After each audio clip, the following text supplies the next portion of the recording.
What's up, Beyonders? It's your co-host, Joe. And your host, Bryce, back with episode 8 of Sports and Beyond!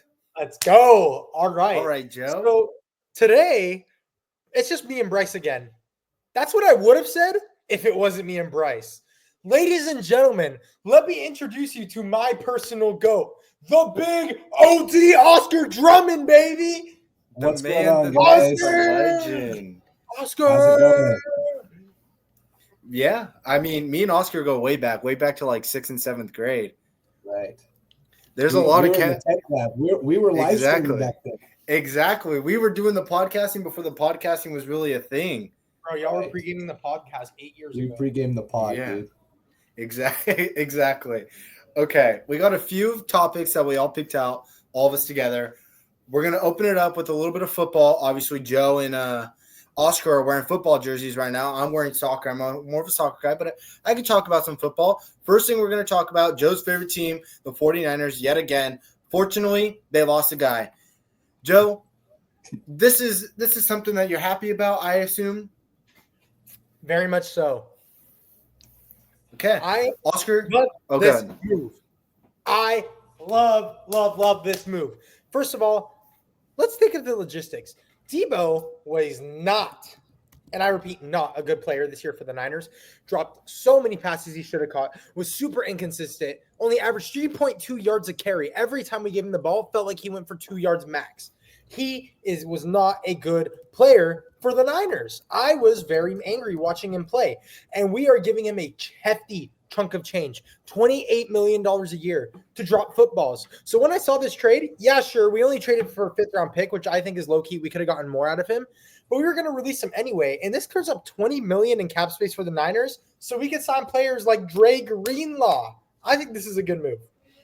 Yeah. Oscar, obviously you're wearing a Packers jersey. What are your thoughts on this 49ers move? I guess I should start by saying I don't hate the 49ers. I don't like them. I try to stay impartial to them because I know so many Niner fans, right? Debo hasn't been good since 2021. Real. I'm going to throw that out there now. Back then, 100% right. He had 1,400 yards for like 77 receptions. Like, yeah, in 2021, 6 touchdowns, and then a lot of rushing yards. It was a big impact in the run game. Yeah. And what do you have this year? Like 50 receptions and like not even 700 yards. Yeah, 673 touchdowns, and 2 of those touchdowns came from the last 2 games of the season in garbage time when the Niners didn't need them. Right. Yeah. This was a no-brainer trade to get rid of him, but I think they could have gotten more for him. But I'm happy he's going to the Commanders, although he's definitely not – he may do better. I don't think he will.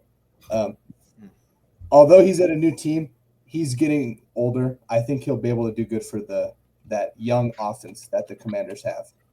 Yeah, I definitely agree. Debo, obviously, statistically, he wasn't good for the 49ers these last few years, and he wasn't good. I mean, he was good when he was in his prime, but after that, he kind of just like had a major decrease, kind of fell off the face of the earth. They're sending him to this Commanders team, this young rookie quarterback. Well, not a rookie anymore, but this young offensive core, and then they have Terry McLaurin, and then they have Debo. So it's going to be a little more scarier because they're going to be a lot more mobile, a lot more faster to run around the field, which I'm not mad about. But I feel like the 49ers could benefit from this because they have more cap space and everything else around it. I think but what people also need to understand is that the 49ers also did kind of finesse the Commanders 2 seasons ago when they got Chase Young from them for the 3rd-round pick. Although I feel like Debo was worth more than a 5th-round pick.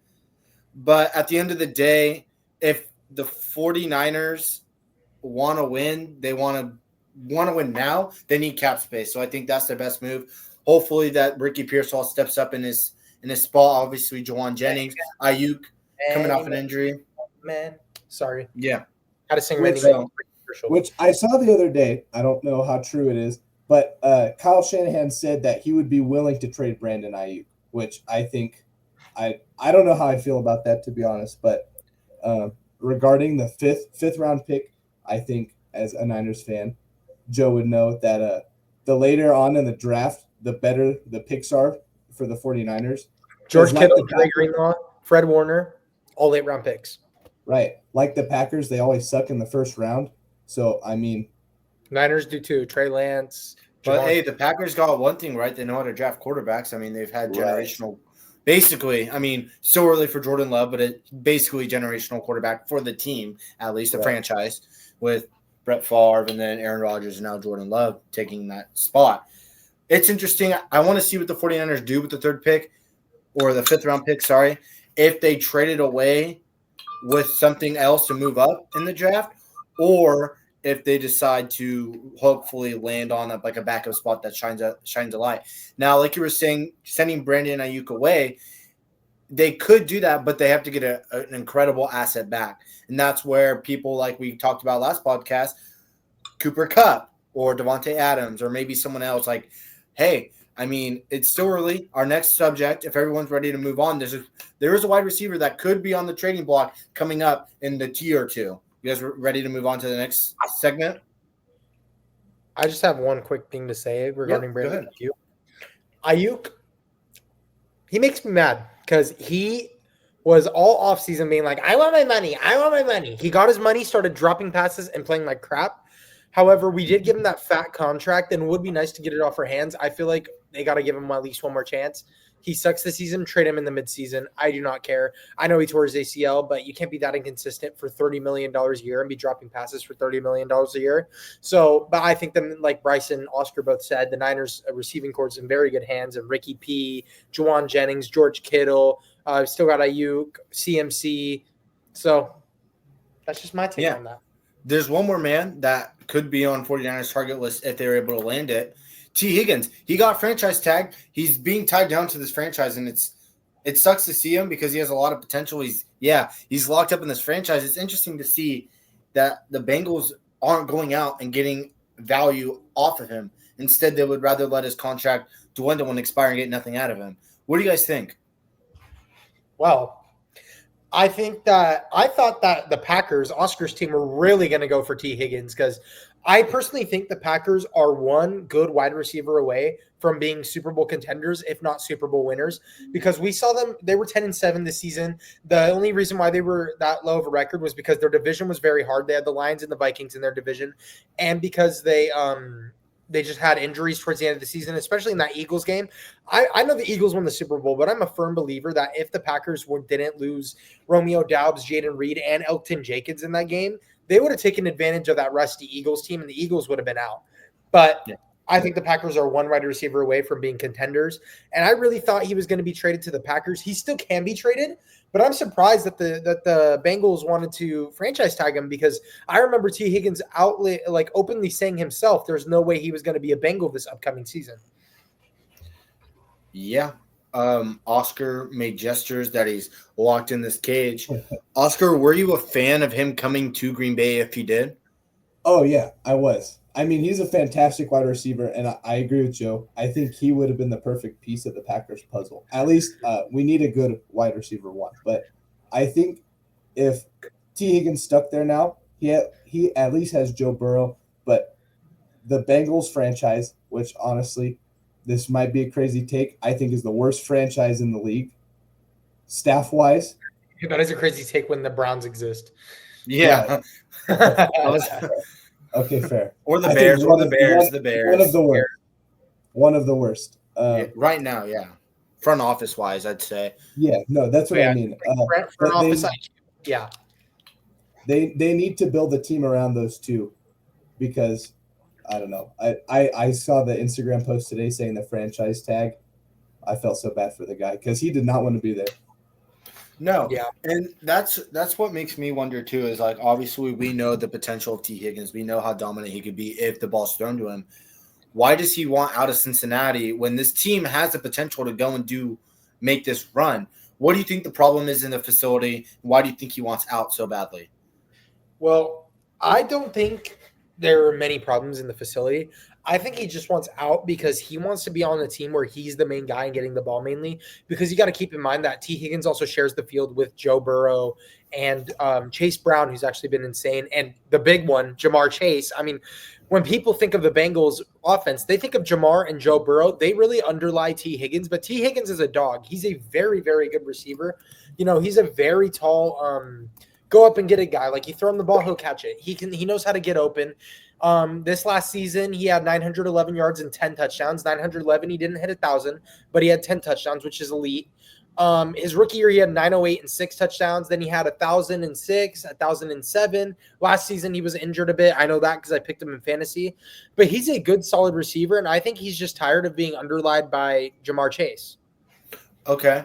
Here's an interesting thing that I just thought of, like literally on the fly, right? We saw in the Chiefs versus the Bills game in the playoffs, they were lacking receiver like depth and talent. Do you think T. Higgins has a chance to go to Buffalo, or do you think Buffalo might be interested in getting T. Higgins and bringing them to this team to possibly bring them over this hump to beat the infamous Chiefs, the team that you need to beat? Yeah. Oscar, what do you think on this one?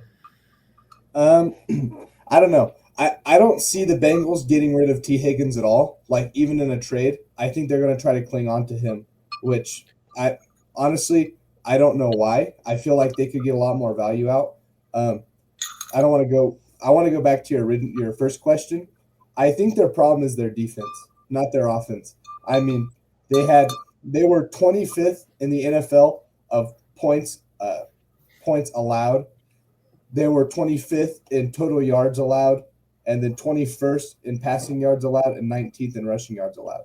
Like they were not good on the defensive side. That I think that needs to get buffed up. Yeah, and I mean, we saw it at the beginning of the season. The Bengals were able to score points, but they weren't able to defend. The loss to the Patriots came because of poor defense, and that held them out of the playoffs, was losing to the Patriots at the beginning of the season. Then who did they lose to the second time? They lost 2 games in the beginning. Can't think of the second team. But they were both this season. They were both like very like poor performing teams that they lost that held them out. And I feel like the Bengals feel like, okay, if we keep T. Higgins and we focus on defense, they could do something out of it.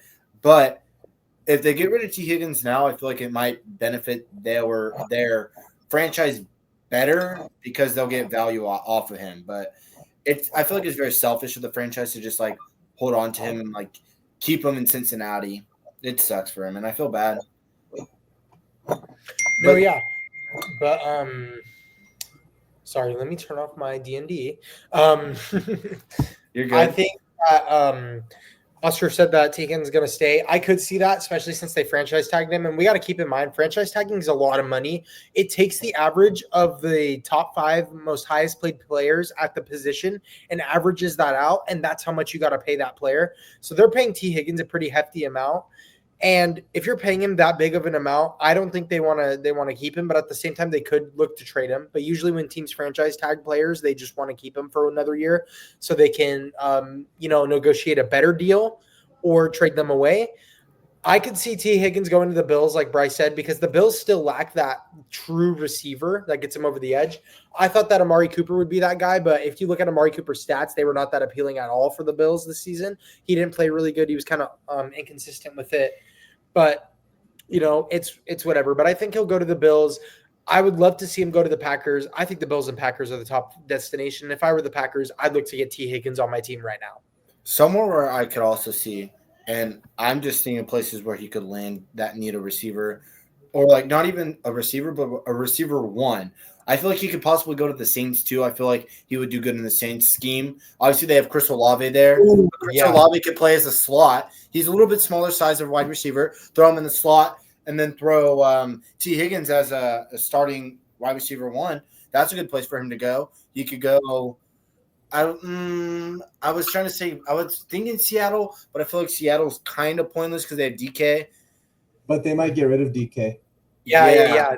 He could go to Miami. I feel like maybe Miami might be a good spot for him because Tyreek. There was a rumor that Tyreek wanted out, so he could go slip in there and get into the number one. Or if he goes and Tyreek's still there, Tyreek could play the slot. There's plenty of places for him to go. It's just a matter of just can't afford that.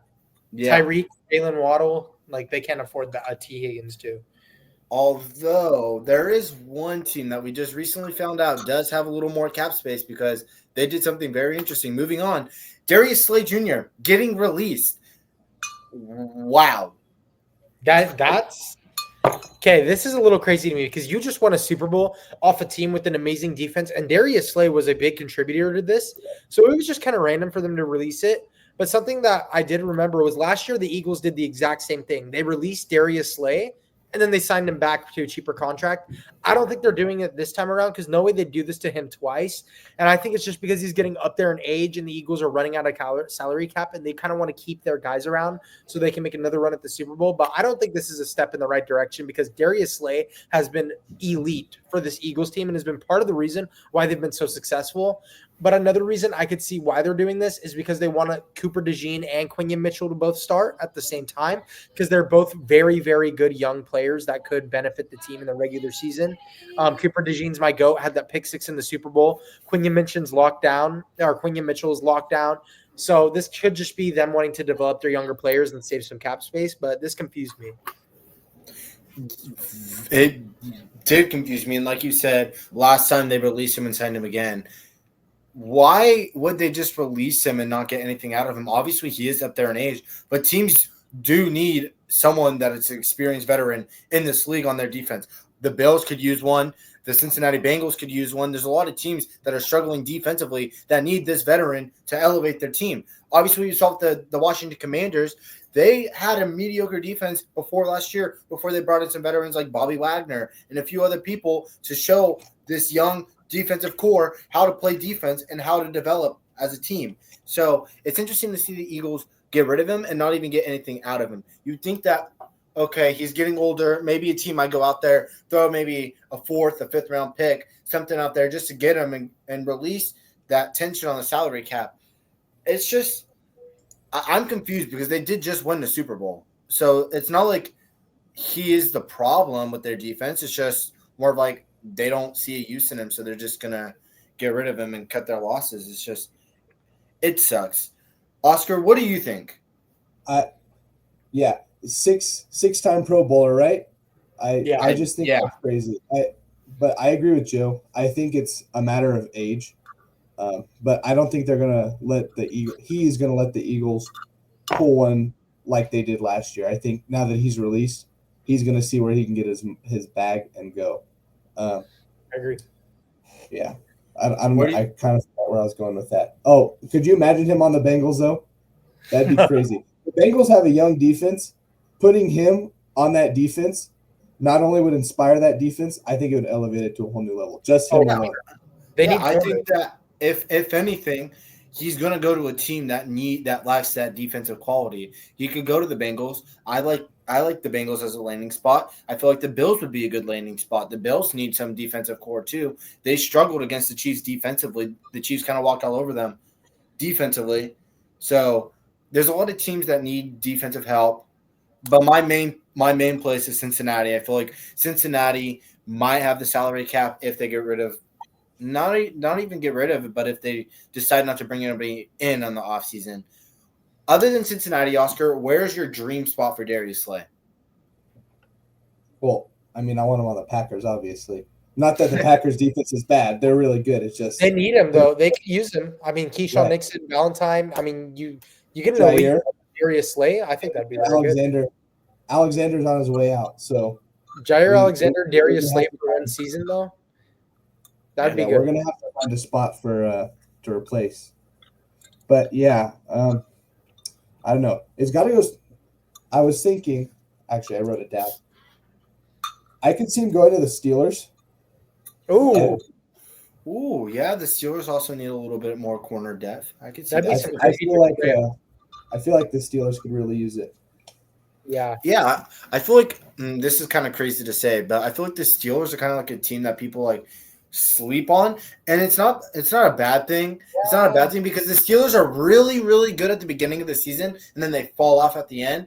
But at the end of the day, the Steelers they're always a playoff team, so they have quality there.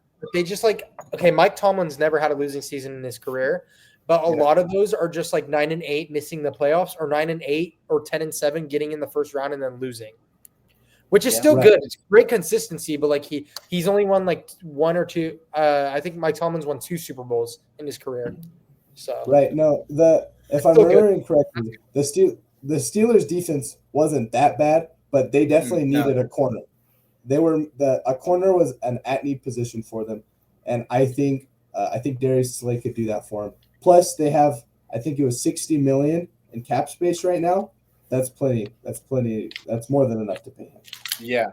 The Steelers, they had a pretty good defense. I mean, I'm talking from fantasy perspective because I did have them in fantasy football. They did fantastic for me. I feel like what makes them so dominant is because obviously they have TJ Watt controlling the run and the pass game. He can kind of control the pressure on the quarterback and control the run. But they do need some corner depth because if the ball gets in the air, they're going to get beat most of the time. It's interesting to see. We talked about defense. Now let's talk about let's go back to offense. There's a quarterback that just got re-signed, Matthew Stafford. Good. It's a good signing. I'm not mad about it. I'm really not. I like it. I'm happy about it. Joe, let's go Joe, Oscar, and then I'll wrap it back. I'll bring it back. Right. So Matthew Stafford is a pretty old quarterback, but he's still producing at a high level. My dad's a huge fan of him, and my dad, because I remember back when Stafford got traded to the Rams, there were rumors that he was going to go to the Niners, and my dad was like praying for that because my dad loves Matthew Stafford. Yeah. But Matthew Stafford has been pretty damn consistent recently. I mean, this season he had 3,762 yards, 20 touchdowns to 8 picks, which isn't super good, but not super bad, especially for a quarterback of his age. But the previous season he had 24-11 with 4,000 yards almost. But his first year on the Rams, he was almost 5,000 passing yards with 4,886, 41 touchdowns to 17 picks. Stafford's still a good quarterback producing at an elite level, and he could be a great great veteran presence for this Rams team, while also still being the solid quarterback that the Rams need because he is still a pretty good quarterback. And, yeah, I just think this is an overall decent signing for the Rams. No, yeah, I agree completely with Joe.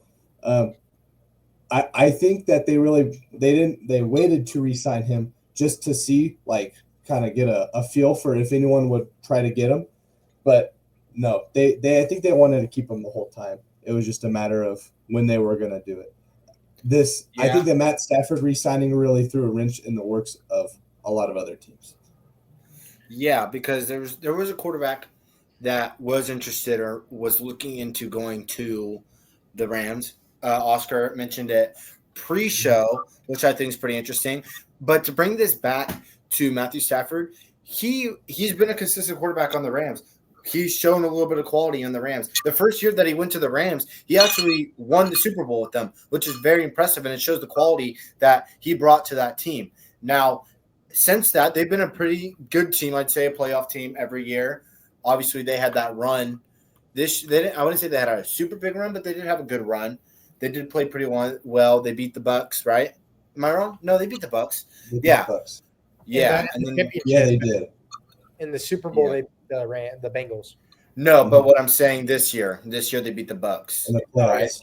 Yeah. So, I mean, there's still quality there, but Matthew Stafford is losing one of their weapons, which is interesting to keep an eye on because now that they're going to lose Cooper Kupp, obviously, where everyone's aware that Cooper Kupp's leaving because of the fact is the Rams notified him we're looking for trades. It's interesting to see what they might do on the offseason if they're going to look for a wide receiver. If they're going to draft a wide receiver, what their plans are because they have Puka Nacua. He's not a bad wide receiver. Yeah, he did really well his rookie season. He's a good wide receiver. So it's interesting to see there. Now to bring it back to what I was referencing towards Oscar, there was a quarterback who we talked about last episode, A-Rod. Obviously, he played for the Packers, so I'm sure Oscar has a love-hate relationship with Aaron Rodgers. Oscar, I want you to talk to us about Aaron Rodgers, and I want you to talk about the problem what he had on the Jets, and then why or where he's going next. How about that?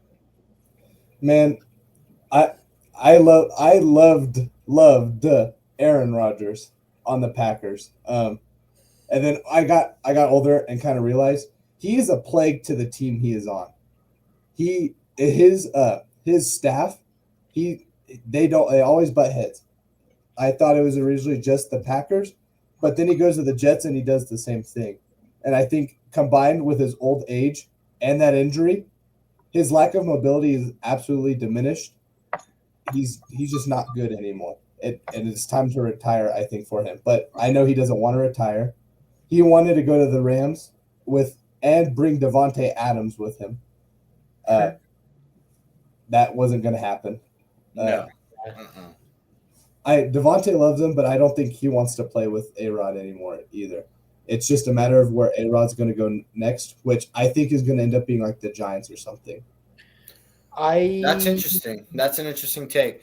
But here, sorry, Joe, I want to interrupt you. I wouldn't mind Aaron Rodgers going to the Giants just because the Giants do have an early pick, so they'll probably take a rookie quarterback. And Aaron Rodgers is a good quarterback to develop under. Obviously, we saw Jordan Love. So I feel like this young quarterback they're probably going to get Cam Ward. I'd assume they'd get Cam Ward. So Cam Ward to develop under Aaron Rodgers, probably one of the better quarterbacks that has the best arm. Develop under. I feel like that's a pretty good quarterback to develop under. Understand the game. They're different though. Cam Ward's mobile. He can throw, but he's also mobile. Cam Ward's also kind of toxic, so I feel like they'll be fine. They'll love each other. They'll get along well.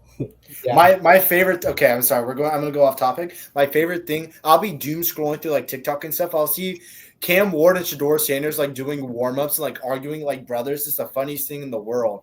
It's like you guys are grown ass men arguing about what type of like football you want to throw around during pregame. It's like, come on, grow up. One person likes it inflated, one person likes it deflated because they don't prepare you for the weather. Some people are like, oh, I throw the ball with the plastic bag wrapped around it. It's childish, and I think it's funny, but it's childish. And it's interesting because that brings it back to Aaron Rodgers is also a very childish person. He's very toxic. Crazy. This is going to be a crazy take. You guys might not agree with me. Aaron Rodgers is the Jimmy Butler of the NFL. Holy pause. I can't think of who's worse than. No. I disagree for a number of reasons. Jimmy Butler's my GOAT. I love Jimmy Butler. He's my GOAT. He's the GOAT. Best player in the playoffs of all time. That's an exaggeration, but he's definitely top 4-5 in the playoffs of all time. Aaron Rodgers is the same way.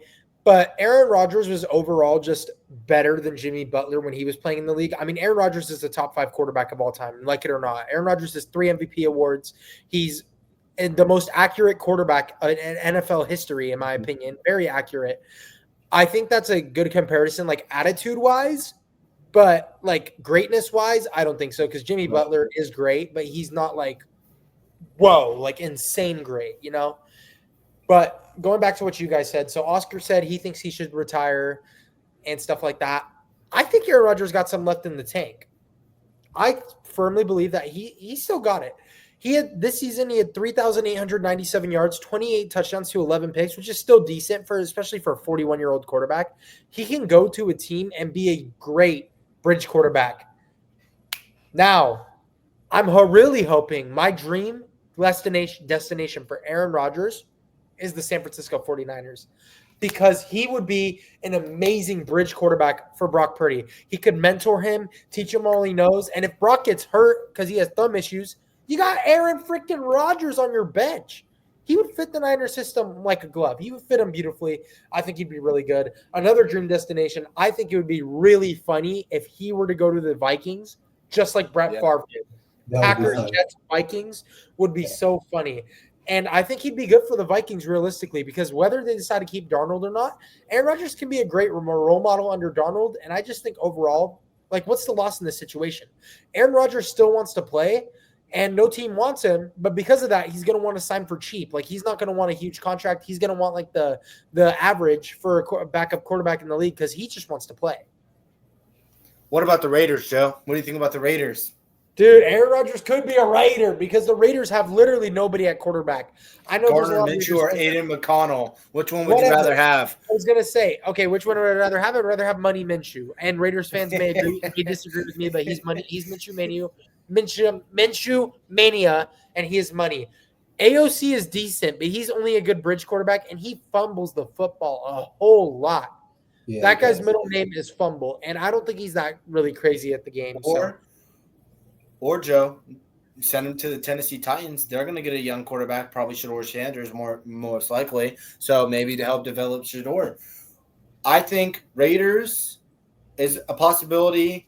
The Giants, maybe the Vikings, because they might get rid of Sam Darnold, send him to New Jersey or New York, and have J.D. McCarthy step up. Or I lost my spot. Damn it. Okay, yeah, I lost my spot, Titans. so I can't. Yeah, the Titans. There we go. Yeah, the Titans. Those are my three spots that I think that he will go. But like, what are the odds that he like just goes to like a random curveball, like just a random team, like nobody would have expected him to go? I think very high because then again he's a old quarterback and a lot of teams would want him to be a good mentor for their team. So the possibility is very high of him going somewhere. Okay, great. Joe. Yeah. I have a question for you. Earlier in the podcast series, you mentioned Kirk Cousins to the 49ers. Would you rather have Kirk Cousins or Aaron Rodgers? This is like asking me if I like the 49ers or the Seahawks more. Like No, Aaron Rodgers, man. Joe, you have to understand though. You have to understand, Joe. If Aaron Rodgers comes to this 49ers team, what do you think he's going to do to the franchise? He's going to pull it apart. He's going to rip it apart. He's going to he'll be the destroy it. backup quarterback. Brock Purdy will be the man But in it's charge. Aaron Rodgers, Sit down, guy. be humble.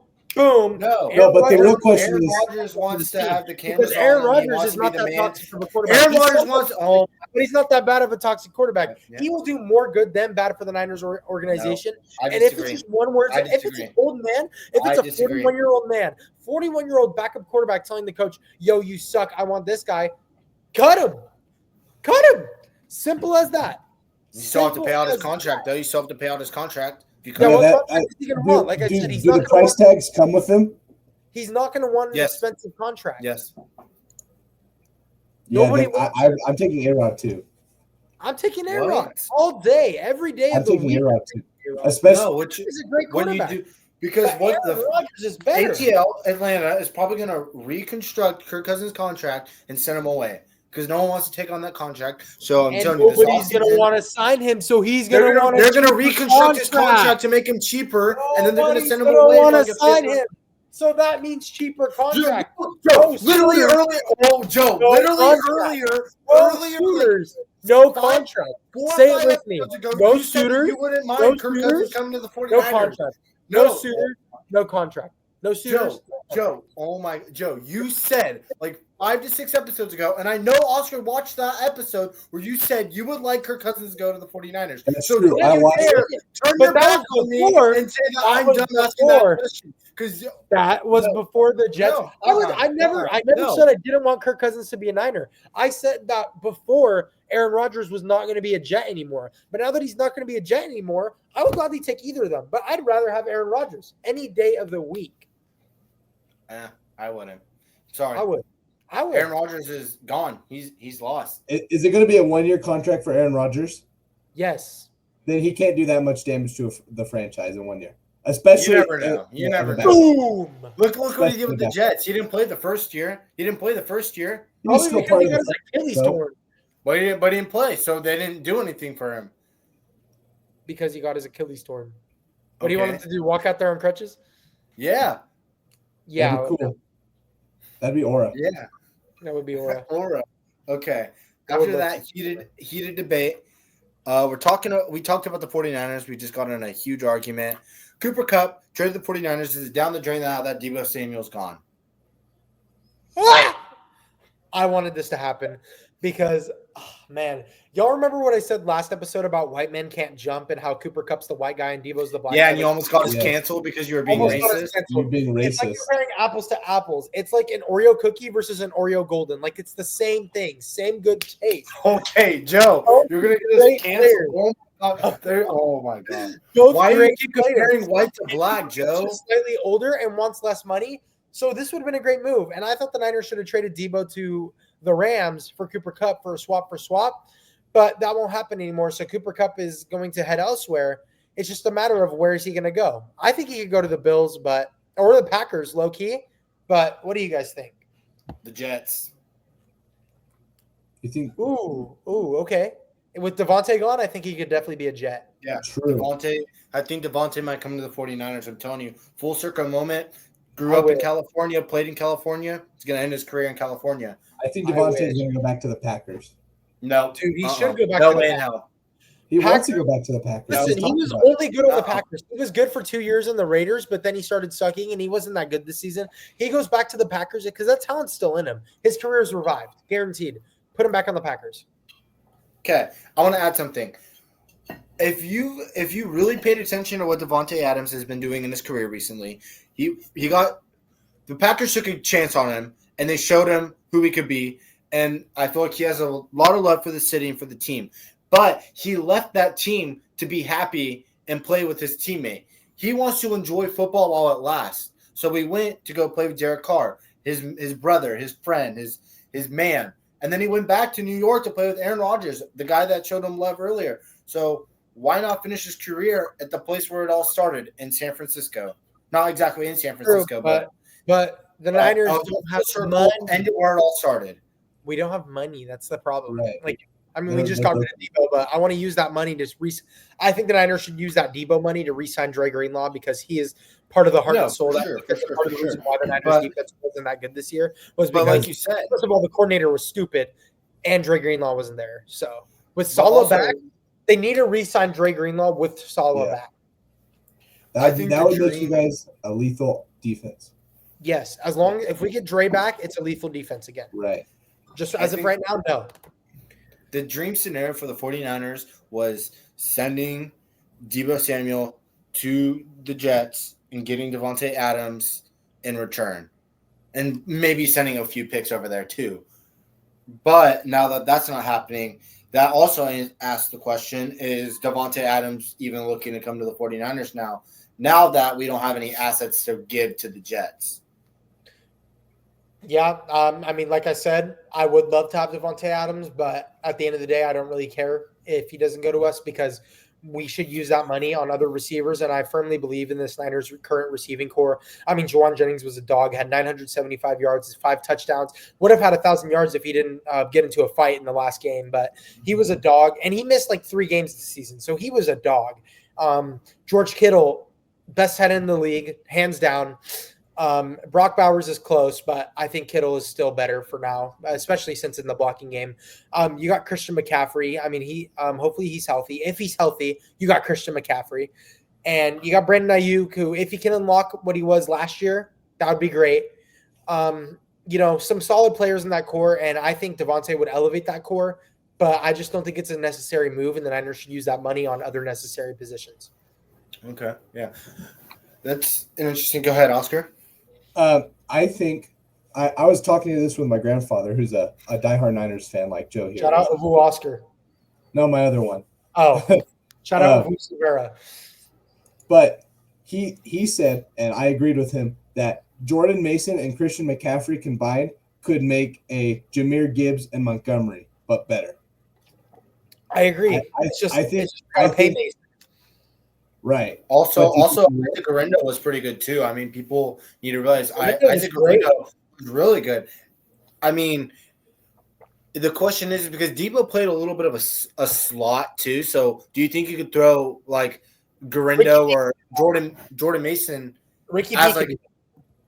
You think Ricky P playing him as like a wide receiver 3 and then throwing one of these mobile running backs as Dare I say it again? Oreo cookie versus golden Oreo. Ricky Pearsall is the golden Oreo. I thought Cooper Kupp was a golden Oreo. Well, yeah, he's like the golden Oreo. He's shiny golden Oreo. Ricky Pearsall is like the golden Oreo, but like you take the top off of it. So like golden put a Oreo hole in the middle. Yes. The thins, yes. Okay. Yes. Ricky Pearsall's the Oreo thin, the golden Oreo thin, and Cooper Kupp is the golden Oreo double stuff. Then who's just the standard golden Oreo? We got to think about that one. Next Mike podcast. Evans, probably. He's probably going to say Mike Evans. Yes. Mike Evans. No, Mike Evans is double stuff. Cooper Kupp is regular, and then Ricky Pearsall's thin. Okay, what about triple stuff? Limited edition. No, the puffs, the golden puffs. You know what I'm talking about? Ooh. That's got to be like Greg Biletnikoff or something, pulling out the OG. No, Mike Evans is better all time than Greg Biletnikoff. We'll see. We'll think about that next episode. Oreo Puffs. Okay. Guys, I can hear you typing. Are you searching up best white wide receivers of all time? No, that That was is Oscar. exactly what I just looked up. That is quite literally exactly what I just looked up. No, that was not me. I promise that was not me. Okay. What else do we have on the football talk before we move on? Oh, hardest position in the NFL. This is an interesting, a little pre-debate before the debate. What do you guys think?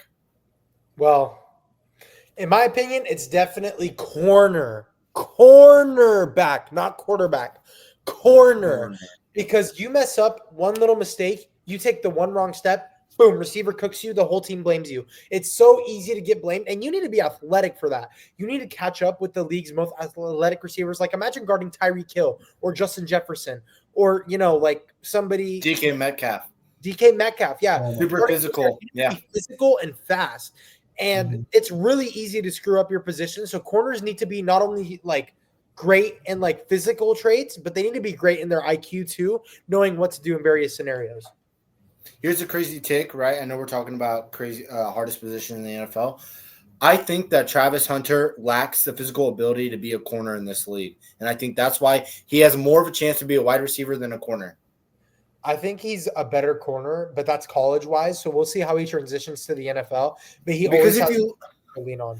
He's tall, he can jump, and he's athletic, but he's not strong. I feel like if he goes against a wide receiver like DK Metcalf, AJ Brown, a little bit more of a 6'1". He's 6'1", 185. So I don't know. Like that's kind of go against a little bit more of a physical wide receiver is going to be a lot harder. Or if they play him in this the slot corner.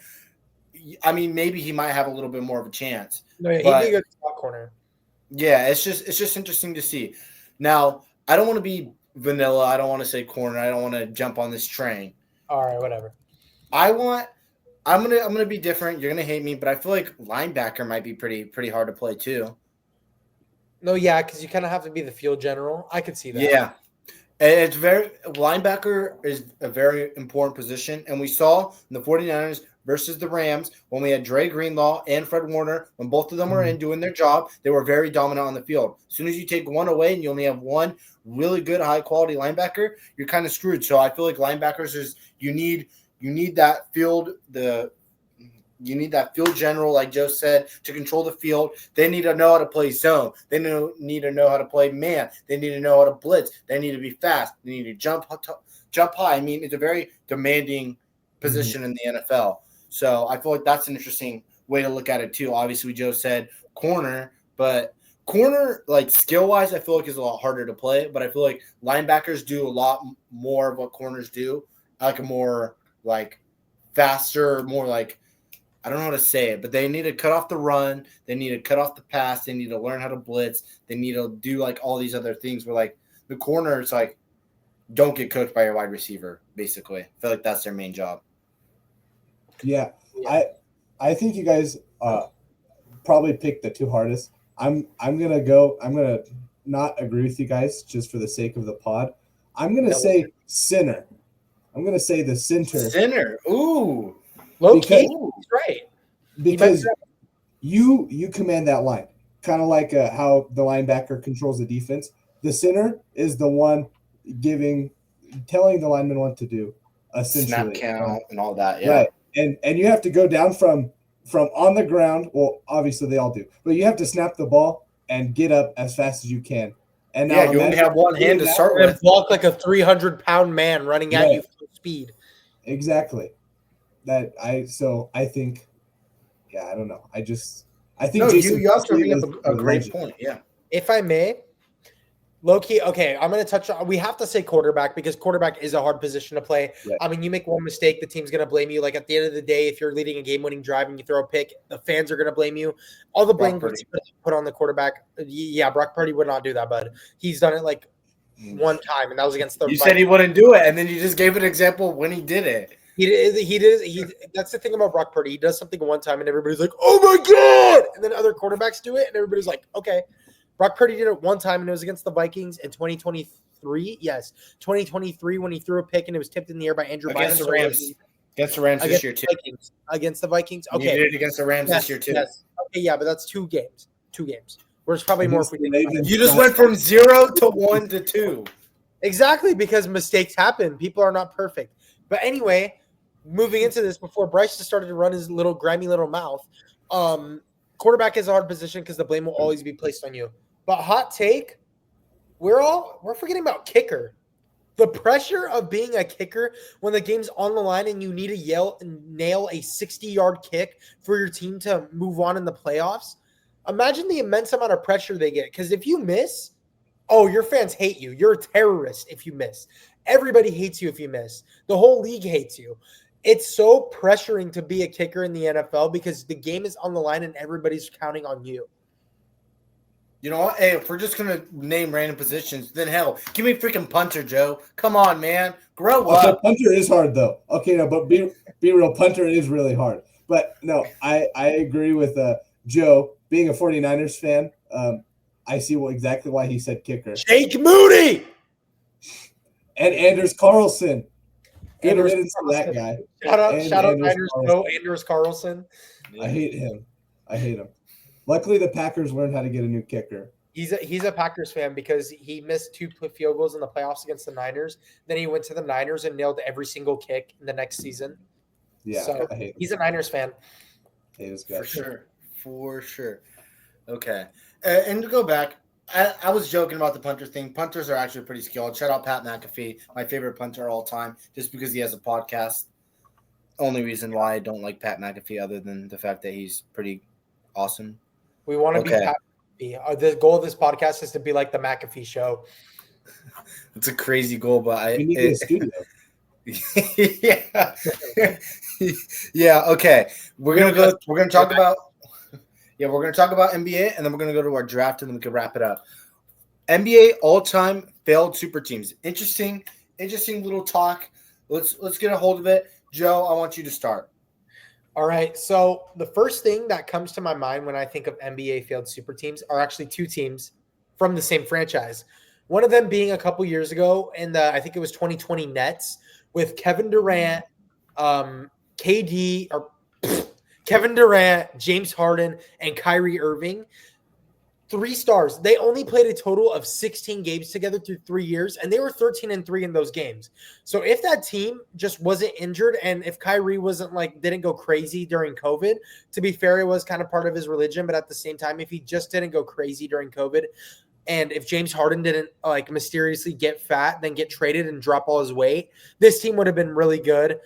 They also had Lance, I forget his name, Lance Allsworth. No, not Lance Aldridge. He was very good in his prime, and Blake Griffin. So everybody expected this team to win the finals. I remember everybody saying Nets versus Lakers finals preview. Yeah, Bryce, I'm gonna let you say what you say because I still got a lot more to say. But I like to go off course. I was watching a clip today. Kyrie Irving got hurt against the Kings. He went to go take his freaking free throws because he was hurt. They were chanting MVP. It's crazy. Delusional. There's no way people are saying Kyrie Irving is the MVP this week when you have people like SGA, Jokic. Giannis. Yes, exactly. Yeah. Go back. Sorry, that really pissed me off when I saw that. I was like, "Are you guys kidding me, Dallas? You guys are dumb." Yes, I agree. So yeah, I definitely say the Nets. And I remember in 2022, everybody was saying that these 2 super teams that failed were going to be, it was a finals preview, Lakers and the Nets. So I talked about the Nets, but the Lakers that season, everybody was expecting them to win the finals. They had LeBron, AD, and Russell Westbrook. This team was the birth of West Brick. They also had Mark Gasol, Avery Bradley, Wayne Ellington, Dwight Howard. On paper, great team, but they were just a bunch of old heads. And they had Carmelo Anthony. So in just 2020, they did win, though, Joe. Huh? They did win in 2020. They won the bubble year. I meant 2022 is what I said. Oh, okay. 2022. Yeah, sorry. That was the birth of Westbrook. Everybody was expecting him to be good. Everybody freaked out when he got traded from the Wizards to the Lakers. But that was the birth of Westbrook. He was not good in 2022. His roughest year of his career. But then when he left, he started to get better. And now he's doing pretty good on the Nuggets. So love to see Westbrook succeed. But those 2 are definitely huge failed super teams. You better watch out. I'm pretty sure Steve Lopes' favorite player is Russell Westbrook. And you just openly called him Russell Westbrook. I literally said Westbrook, though. You just called him Westbrook. Yes, That's because just that's what everybody was calling him in That man's 2020. Westbrook. His name That's what everybody was calling him Westbrook. in Shout out 2022. You can't deny the fact. That's what everybody was calling him in 2022, Westbrook. I'm not saying he is Westbrook. He was for that moment, but now he's not. Now he's doing really good on the Denver Nuggets. Another failed team I'd like to talk about is the Nets back in, I think it was 2012 or 2013 when 13 they to 14. Yes, 13 to 14 when they sold their absolute souls for their players. So Oscar, I think you got a lot to say about this team, so I'm gonna let you take the floor on this one. That one was the one with Garnett, right? Kevin Garnett, Paul Pierce, Joe Johnson, Jason Terry, Deron Williams, and Brooke Lopez. Yeah, the Nets traded like an absurd amount of future draft capital to the Celtics just for Kevin Garnett, who is getting old, and Paul Pierce. Yes, and Celtics. Lopez, right? He got super injured, and yeah, he was good, but that was his prime, but he got injured. Yeah, there was no chemistry there amongst the others at all. Yes, I agree with you 100%. And another thing I'd like to touch on is the Celtics actually landed Jason Tatum and Jaylen Brown with those draft picks they received from the Nets. So when you look at the on-paper return for this, the Nets absolutely lost by a mile. Horrible trade for them. Another team that I'd like to think is a failed super team was actually like the past couple of years, the Los Angeles Clippers with Kawhi, Paul George, and James Harden. Kawhi never plays a game. He's an amazing player. Best defender all around in the NBA, probably, besides like Wemby and a couple of other people. Amazing defender. R.I.P. Wemby. Who? R.I.P. Wemby. I missed that guy. R.I.P. Wemby. Injury sucks for my fantasy team. But Kawhi never plays a game. Paul George is just never plays a game, is inconsistent. And James Harden has just been inconsistent since he left the Nets. So that's another team. Bryce, I know you got something to say. Okay. You guys are going to think I'm crazy. Because this super team, when they were developed, when they were together, they were young. They were still getting into the league, getting ready for the league. What about that OKC team? James Harden. Oh, yes. Yeah. Yes. I mean, people might not look at it as like a super team because they were still young. I mean, obviously now they have developed names in the league, but still, this team people had high expectations for. They went good in the playoffs, but then they kind of went exploded, and it never worked out. And then obviously, yeah, and obviously sent them away, went their different way, and I mean, pretty interesting to see because obviously now the Thunder are up here, they're up, but yeah, people need to realize that team was also a super team that was in the making that didn't work out. I will never forget when Kevin Durant left the OKC and that one kid, I think his name was like, so I forget his name. He made the song "Kevin Durant is a Snake," and it's stuck in my head sometimes. Where it's like, join the Warriors, thinking LeBron would back off. Join the Warriors, thinking like it was such a fire song at the time. Kevin Durant is a snake. Anyway, Oscar, what were you saying? You didn't cover the Lakers from 12 to 13, right? 2012, 2013. No, I did not. That's a good one. Yeah, with Dwight Howard and Steve Nash. Yes, that one was it was yes. Kobe Bryant, Dwight Howard, Steve Nash, Paul Gasol, and there's one more, I think, wasn't there? I think there was a Meta World Peace or Bino. Yeah. It was Meta World Peace. And Nash name. Oh my Nash God, only played like 50 games because he got hurt. And then Dwight had surgery, and Howard got surgery, and then he was cooked the rest of the season. And then that season was the one Kobe teared his Achilles, right? Yeah. And Kobe was the heart and soul of their team. And they were like first round exits in the playoffs that year. Yeah. And I'm trying to think of another like flop team. I got you. 2003 to 2004 Los Angeles Lakers. So this was one of the last years of Kobe, Shaq. They had Kobe and Shaq. They had Karl Malone, the mailman, and they had Gary Payton. Yeah. All of which are legends. It's just Karl Malone and Gary Payton were both washed, and they just weren't. They were good. They were okay. They were like a good playoff team, but they just like. They didn't live up to expectation because on paper that's like an insane super team. But Gary Payton and Karl Malone were both really old at that time. They were literally dinosaurs. So yeah. And interesting. You got anything else to say? Because I have another team that I'd like to talk about. No. I don't have any other teams. I feel like OKC was my only team that I brought to the table. What about the 88-89 Houston Rockets? Name With, the team. Name the team. Clyde with, Drexler Go ahead. was Clyde Drexler on it? No, it was Charles Barkley. Yes, old Charles, Scottie old Pippen, and it was Hakeem. I always screw up the Olajuwon, pronunciation. yeah. Oh Scottie my Pippen, God! we're both This, really old. we could also talk about the Suns. I feel like the Suns are also a team that had a good season? super team. Yeah, with Me and Oscar were Devin texting about Booker, KD, and then even Chris Paul on that team. I feel like people consider Chris Paul part of the super team. And then they had Bradley Beal, Nurkic. People thought Nurkic was the next big thing. Bull.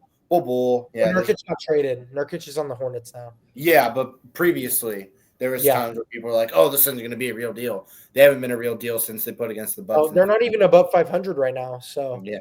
When a team with KD and D-Book and sharing the court should be way higher than that. Wait, Oscar, you're a Suns fan, right? No. No? I thought you were a Suns fan for some fan. reason. He's a Kings fan. I'm a Devin Booker fan. That's what it is, because we had a fantasy draft and you and Joe had an agreement that he wouldn't take Devin Booker, and he took Devin Booker. And he took Devin Booker. Yeah, and you named every single player on your team, not Devin Booker. But then he got Devin Booker. And then I got Devin Booker. Yeah, how's he doing for you?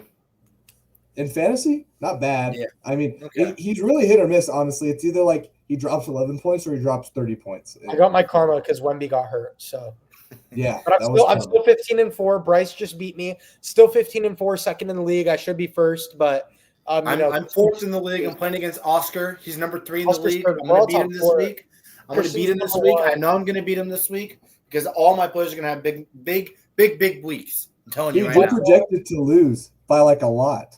It was 50-50. Hey, it was 50-50 when I checked this morning. I'm checking it right now. I'm 63 to you're 37.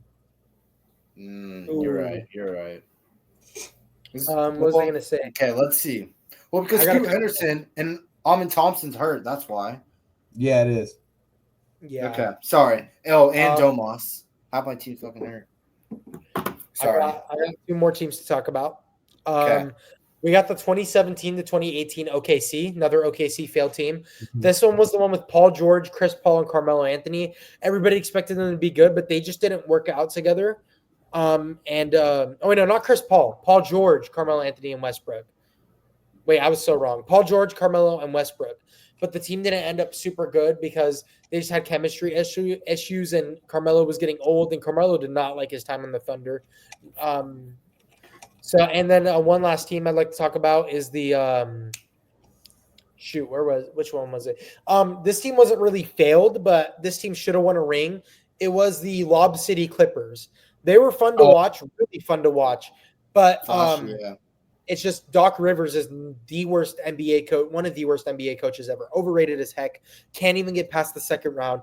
And, he had Chris Paul, Blake Griffin, and DeAndre Jordan just constantly throwing lobs to each other. And the best sixth man of all time, Jamal Crawford. I said it, Jamal Crawford.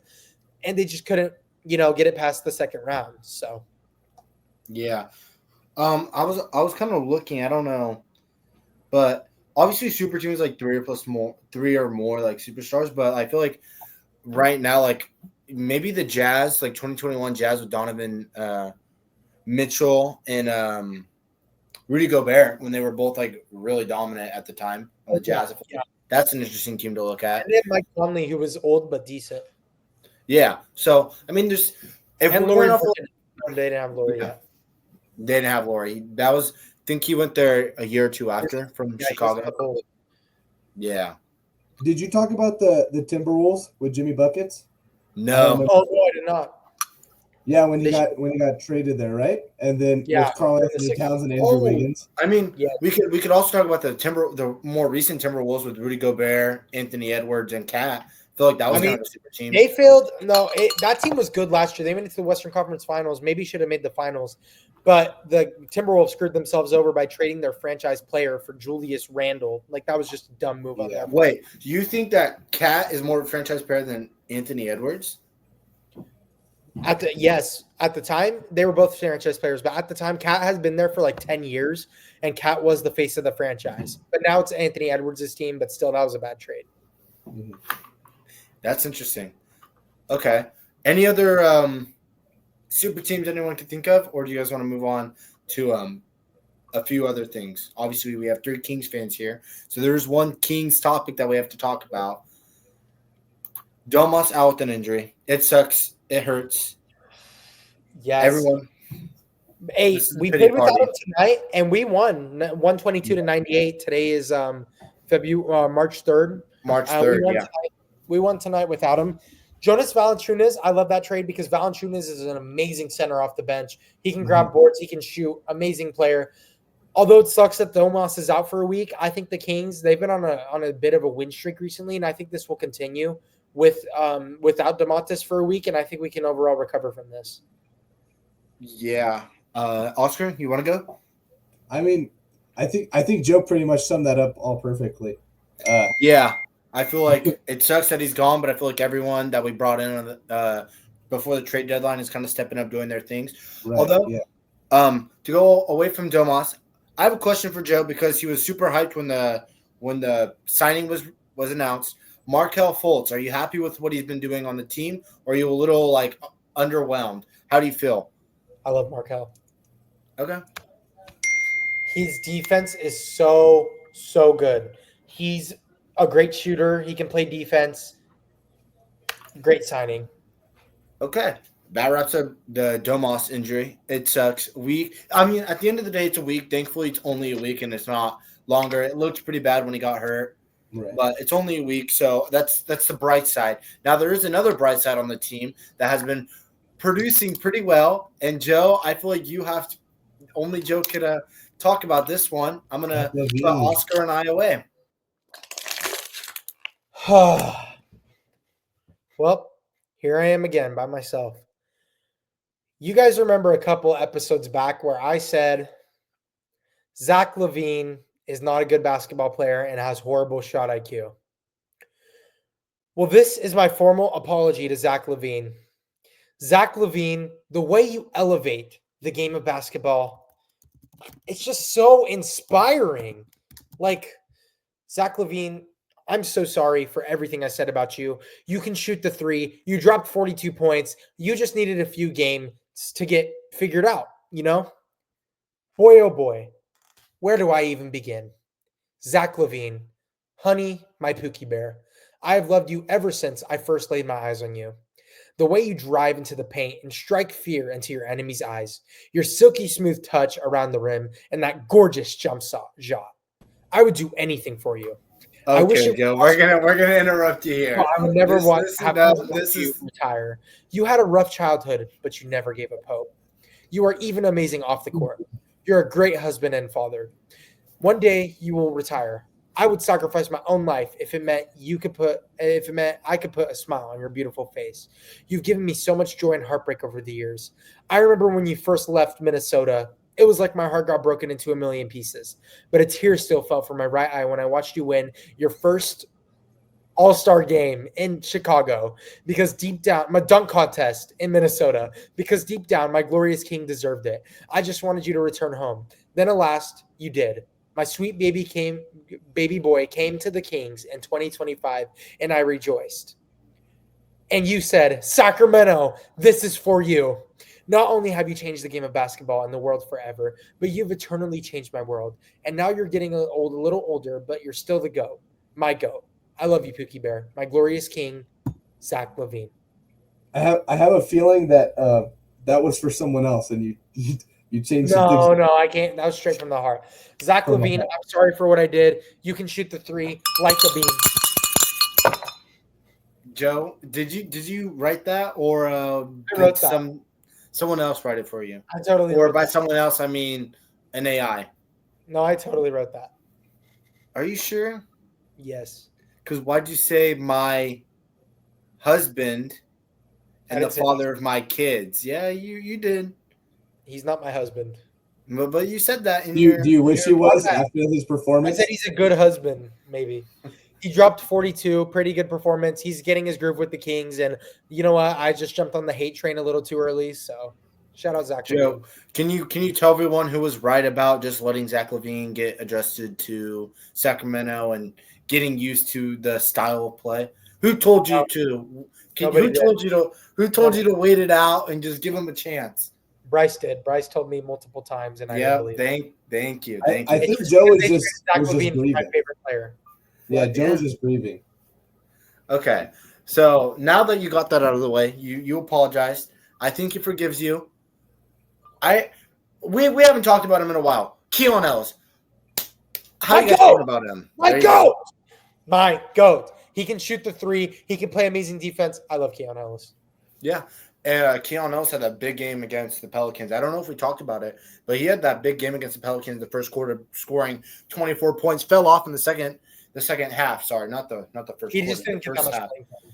Yeah, but still, I mean, you could show that he's doing a positive impact on the team when he's on the court. So that's a good thing to look at. Markelle Fultz doing good defensively. Zach Levine kind of filling his groove. Malik Monk. Domas, if he gets healthy, he's continues to stay healthy, dominant. Valanciunas, dominant.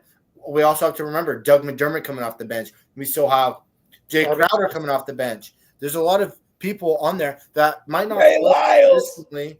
Trey Lyles. Garbage time player. Well, Trey Lyles isn't garbage time player, to be fair. But there's a lot of players on the bench that have depth, that have quality. So we could afford to lose someone on the starting team that gets hurt for a little bit and still have that quality coming off the bench. So that's a positive thing to look at. Is everyone ready to move on to the draft topic? I feel like we have a pretty interesting draft topic today. Yeah. How do you guys want to do the draft order? Do you guys want me to spin a wheel? Do you guys want me to – Oscar, you choose which order you want because you're the guest. Which pick? It's a snake draft. Okay. I'll just go right from left so I can start. Go me, Joe, Bryce. Okay. All right, Bryce, make your first pick. Or Oscar. No. Okay. So with my first pick, and I talked to Joe about this before. I told him I was going to take this from him. I want it. My first pick, Coach Carter. I'm so mad. I wanted that one. Coach Carter is an amazing movie. Oh my God, that's such a good pick. Honestly, I watched it on Paramount a while back. Very good movie. Very, very good movie. And I liked it. I was motivated by it. I like it. Yep, I agree with that pick. First Samuel pick. L. Jackson, fantastic actor. Need I say more? And basketball. Yeah. Yes. I like the whole meaning behind it, him locking the gym, showing that school is important, and the student athlete giving people in the community that is obviously known for your gang violence and Jabari getting trouble. The best player on that team. Jabari Battle is the best player on that team. Real. Okay. Shout out Worm too, and his bald head. First pick. And Channing Tatum, Jason Lyle. Okay. True. First pick, we got Oscar with Coach Carter. Second pick, Joe, you're on the clock. Let's hear it. Ooh, okay. So Oscar took my pick, but I still think there are some good picks to be made. And with my second pick, I mean, when you got an inspiring sports movie like Coach Carter, you got to follow it up with another inspiring sports movie. That's why I'm going with Remember the Titans, baby. No! I wanted that. Remember the Titans. No.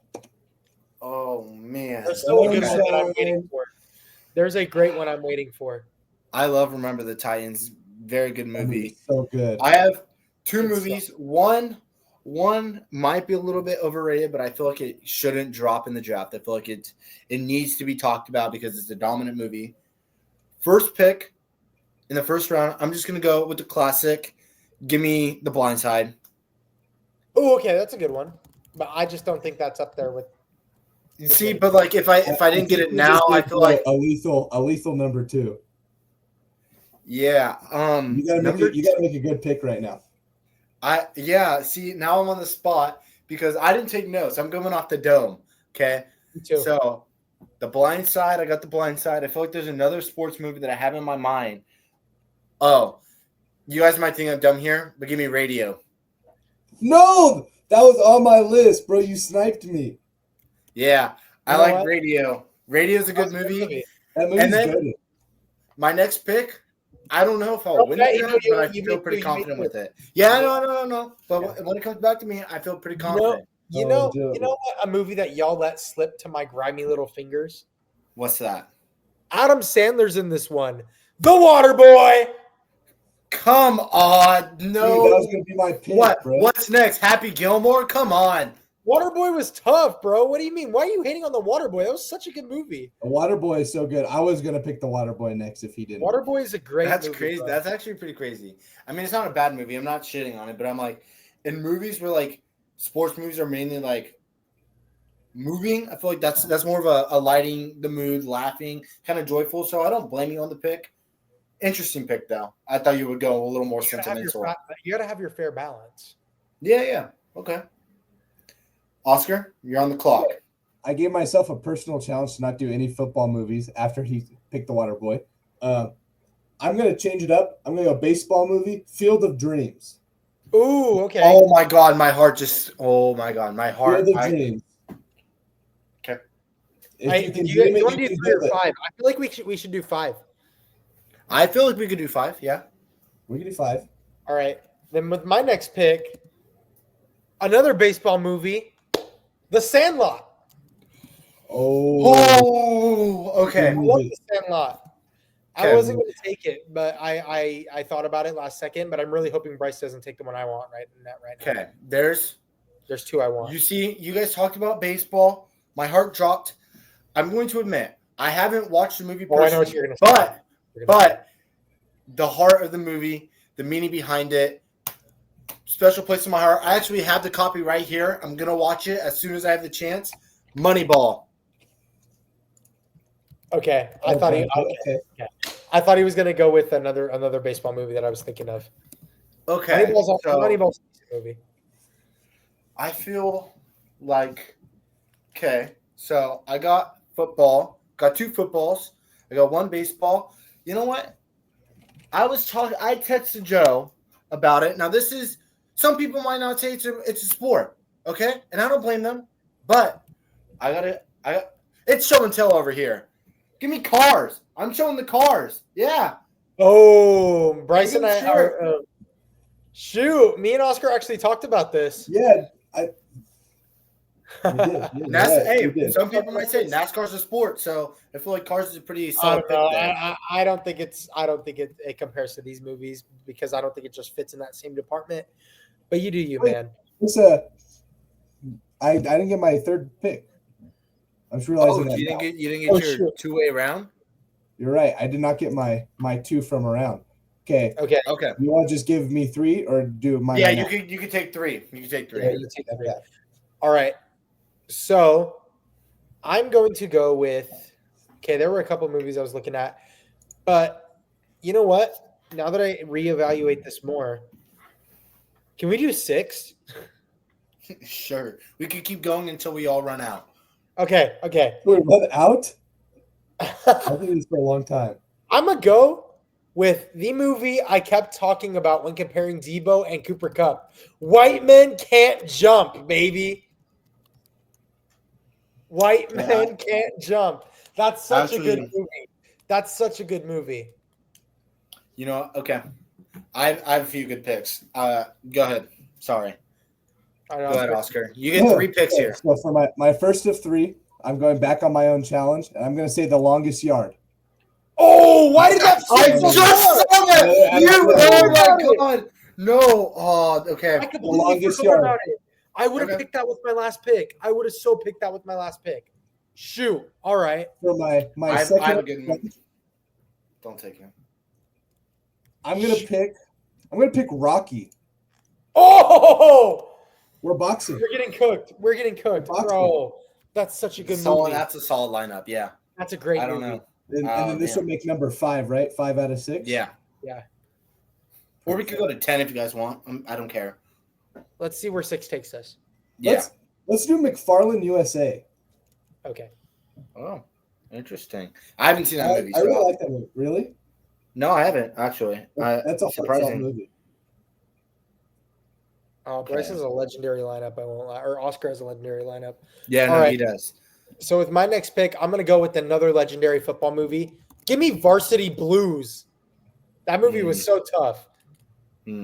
Yeah. There's a lot of movies here that I see, and we could have some honorable mentions towards the end. Okay, for because I have 2 picks to end it off. I just pulled up some notes here. I'm gonna go.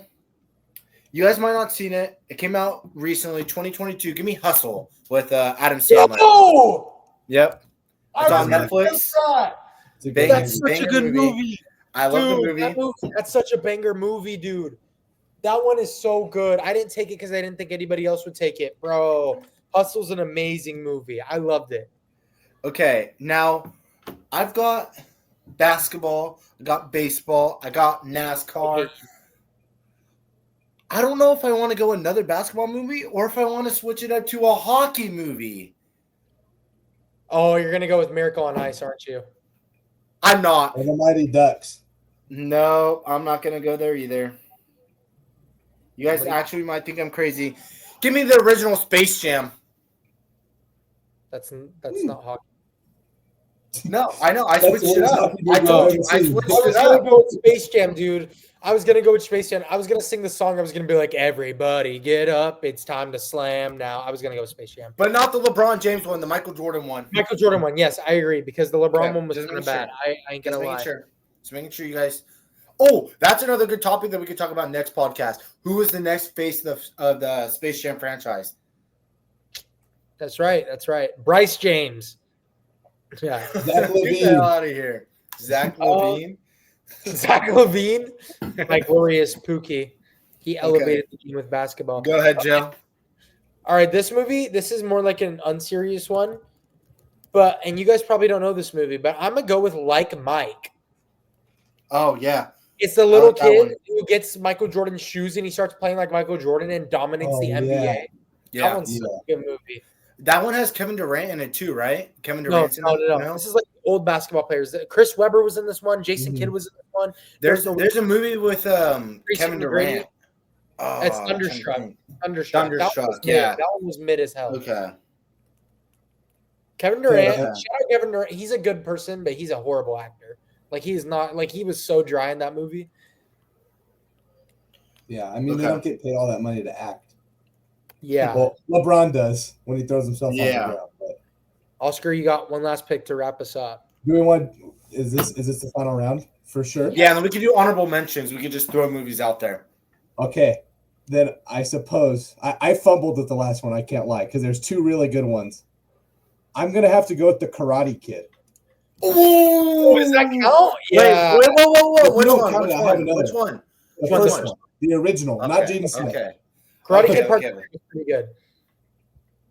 Ooh, okay. I ain't gonna lie. I think we got cooked.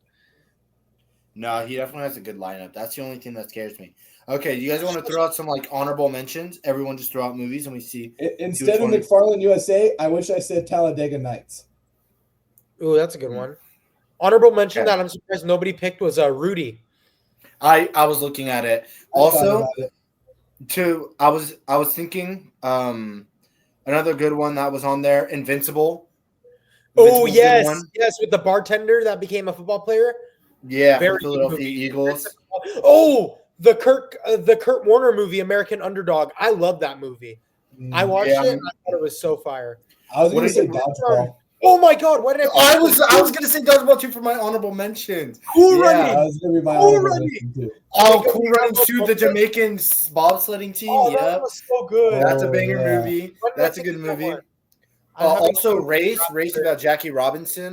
Not Jackie Robinson. Yeah, I'm no, it's having- Jackie Robinson, right? I'm having Race. post-draft clarity. Yes, it is. Yeah, 42. 42 is a Oh! good one. Oh, why did I pick this one? Greater, the one about Brandon Burlsworth. That was Yeah. such a good movie. That movie was a masterpiece, dude. I'm gonna watch all these movies tonight, bro. Yeah. That was a Southpaw's pretty good. Major Have League you is ever pretty seen good. Everyone's Hero? Dodgeball. The baseball movie, Everyone's Hero. Yes, No, I haven't seen that movie. King and Screaming too, with Will Ferrell. Oh, hey, I have a question. Would we consider Jerry Maguire a sports movie? What is Jerry Maguire? You haven't seen Jerry Maguire, sorry, with Tom Cruise? Nope. It's like he's a sports agent. It's a good movie. Oh, I like Draft that Day. one. Draft Day is a good Would one. you too. consider Forrest Gump a sports movie because he played football? Yes. Oh no. That wasn't mainly. No, he played ping pong. That's a sport. Oh, and ping pong. He went professional in That's ping two pong. sports in one movie. I wish you Yeah. could take back some of my picks. Oh, the game plan. I like Kicking and Screaming too. Kicking and Screaming is a good movie. that was funny. Or Rebound. Rebound was a good one too. Yeah. What about Creed. what We about said Airbud? Creed. What about what? Airbud. Airbud was good. Airbud's It's a soft also a movie. Disney movie. And then there's that one that I couldn't. I was gonna pick it during the draft, but I couldn't remember the name of it. The one of like the three dudes that play against a bunch of kids in baseball. Benchwarmers? Dude. Yes, Benchwarmers. Benchwarmers. I was Oh, thinking, but I forgot the name. that's a good good one. movie. And then there's Bad News Bears. That one was fire. Yeah. There's a few. There's a lot of good movies actually. There was a movie I didn't say because I didn't know it counted. I think it's called Unbreakable. Yeah, I don't know if it shows that like when you Google like sports movie, it shows that it's a sports movie, but I watched the movie. It doesn't show like any sports. So it's because he's itself. an Olympian. It's based off of. Is it the one with Luis Zamperini? I don't know. The runner that got captured by the Japanese. Yeah, he's in the. Yes, that's a good movie. That's a great really good movie. I'd say that's a sports movie. He was in the army though. He wasn't a runner. No, he was a runner. He set the record. He set the record for the. It was broken, but he set a record for like a 1 lap time, and then because he ran in the Olympics, but then he went to war because he wanted to help his family. Then he got captured by the Japanese. Crazy stuff. And then that little guy with the whip kept whipping him while he held the. Yes, the bird, the ace guy. Yeah. And there's that one scene. Okay, one of the best scenes in movie history is when the bird tells him to lift that board, and he says if he drops he holds it there. Yeah, he's holding it like screaming. That's such a good movie scene. Absolute cinema. Yes. Yeah. Yes. So Happy fire. Gilmore wasn't picked. I'm shocked that Happy Gilmore wasn't picked. You did bring it up though. Remember when I picked Waterboy? Yeah. Are you gonna pick Happy Gilmore? Semi-pro. This is a pretty popular one. Yeah. Oh, Semi-Pro is so good with Will Ferrell. Yeah. I'm looking at Uncle Drew is a pretty popular one. Oh my god. Uncle Drew is okay. I'm looking at movie list. Nacho Libre. Bro.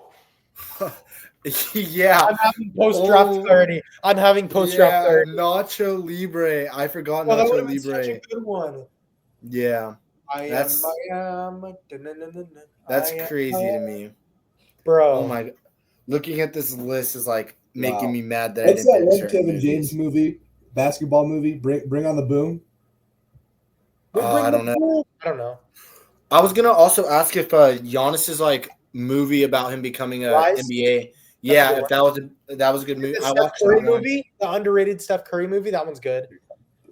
Yeah. And then there's one that I wanted to bring up was Safety. It's the story about that one player who ended up in the NFL. He was playing safety for Clemson, but he had a little brother who had a really bad home life. So he was hiding his brother in the school. And when the school found out, they were mad. So then there was like a whole court case about him like being able to refuge him there. It was a good movie. Do you guys talk about Here Comes the Boom? I feel like you guys did. Yeah, that's what you said you didn't know it. I said here. Wait, is that the one? Nelly made a song for that one, right? I said the wrong name. Oh yes, Kevin James, the guy who played Paul Blart. I forgot who that was for a second. Yeah, there's a lot of good sports movies. Hey, there's that one boxing movie where it's like the two young dudes. It Never Back Down. That one's a good one. That one's such a Mr. Handy movie. I feel like we watched all these movies in Mr. Handy's class at one point in our life. Yeah. That's where I watched Unbroken was in Mr. Handy's class. Yeah, too. Every good sports movie was played in Mr. Handy's class. Exactly. Coach Carter. Okay. Hoosiers was another one I wanted to say. Oh yeah, that was a good one. Indiana Hoosiers. That was a good movie. Coach Carter is the best one. I rewatch Coach Carter like at least once a month. Like I catch myself. No, I like Coach Carter. Yeah, I catch myself. It's my favorite sports movie. I catch myself randomly scrolling and picking. Coach Carter. To move away from sports movies, what's your guys' favorite movie all time? Ooh, 21 Jump Street. 21 Jump Street. What'd you say, Oscar? Baby Driver. Okay. Ooh, Mine personally, Good Will Hunting. Yeah. That's like Good Will Hunting, all-time favorite. I could watch it 100 times in a row and never be bored of it. It is such a good movie. Oh my, Robert Williams, crazy. Not it's actually not a crazy take. One of the best actors all time. Yeah, no, not a crazy take. That's a cool take. I love most of his movies. I I heard Dead Poet Society is pretty good. I watched a little bit of it, but I wasn't able to finish it. And then it just poofed off of Hulu, so I wasn't able to finish it. So there's a few. I think a 21 solid Jump number 2 Street. for me is Whiplash. Whiplash. Like the guy from Iron Man. I get confused on like what my second favorite movie is. Oh, there's Iron Man 1, but there's also Captain America: The Winter Soldier. That one was a very good movie. Yeah.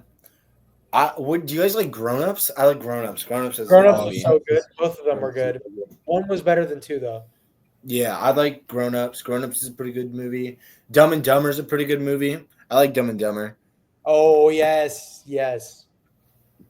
I'm trying to think of like other movies that like I like to watch on my free time. 21 Jump Street is my favorite. I'm currently rewatching all of the Marvel movies in chronological order. Bro, My brother did that. It took him like a week and a half. I did it over the sit summer. down to watch it all the time. Yeah. I did it over the summer. Oh, actually, I mean, it's show and tell here. I'm gonna show you guys something. I went to the movie theaters this weekend, and I got a badass popcorn bowl. Is it the Captain America movie? Yeah, I got this That like. one's so good. I got this Such a good movie. popcorn. Yeah. This popcorn bowl where That it's movie like was so good. Captain America. The popcorn bowl. Sam Wilson is that guy. He Mhm. no And the super cup. soldier serum, and he beat Red Hulk. Well, kinda. Well, I haven't watched the movie, so. This isn't you. And then he just. What is your guys' favorite like childhood movie you guys grew up watching? Ooh. I have two. SpongeBob Both, SquarePants movie. The SpongeBob SquarePants movie. with David Hasselhoff? Yes, the original SpongeBob. only movie. good SpongeBob movie. Yeah, the other one sucked. Sponge Out of Water was horrible. When they got the crown and David Hasselhoff went to the island, he like stood up and they put him like in between his chest and like his chest like tight like. And he swam like really fast. Yeah. And then the Goofy Goober scene. Most legendary scene in movie history. Patrick with his boots and everything. Yes. Oh my gosh. I'm a Goofy Yes. Goober. Another What legendary the scallop? I stand on this. Top 2 legendary movie scenes: Goofy Goober, and when Roderick sang "Baby" at the end of Diary of a Wimpy Kid: Dog Days. We talked about this in Mr. C's We did class, talk data about science. Oh my gosh. Oh, wow. We You're talked ruining about my some birthday. wild. This is our favorite song.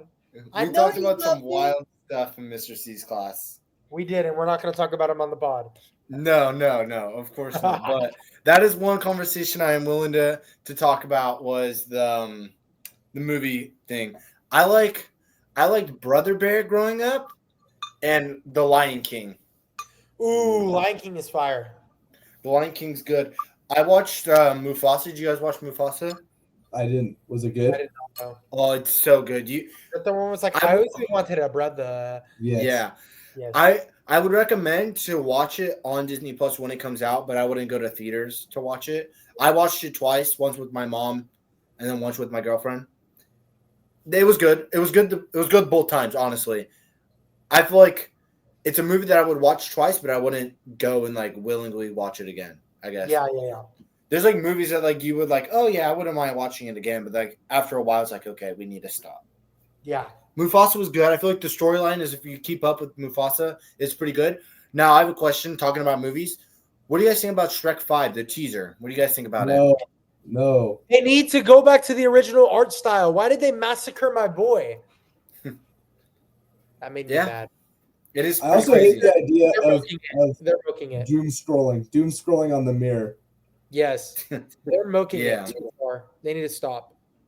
But it could just be a promotional thing. It could just be like a whatever, like to promote it. Maybe, especially after Puss in Boots: The Last Wish, that movie was so good that I watched that because that came out when I was still in high school. I watched it in Miss Reed's class. I think 4 times in 1 week. That's funny. Oh my gosh. And that's 40-minute class period. So as soon as I walked into class, that movie was on. It was good. That movie was so good. Yeah. I liked Last Wish. It was pretty good. It was a very I feel good like the only problem is like we're so used to like the original like Shrek animation that now that they're trying to do it with the Puss in Boots animation, it just like ruins the feel of Shrek. Also, what confuses me in Shrek 4, right? This is Shrek 5. In Shrek 4, when they had their kid, it had blue eyes, and when it grows up, it has brown eyes. Are you kidding me? It's confusing. Also, I saw this on Instagram. Crazy to mention. Did you see that Peppa Pig, Mama Pig, and Daddy Pig are having a baby? Peppa Pig is having a new sibling. Yeah, that's a crazy plot twist. Yeah, it's crazy. It's interesting to see. This podcast has gone like in 100 different directions, but it's interesting. This is beyond. This is the beyond. Yeah, this is the beyond. It's interesting. I was like, why are they having a new pig coming to the Peppa Pig series when like there's a way better alternative cartoon in Bluey? Real Bluey is so good. Oscar knows a thing or two about Bluey.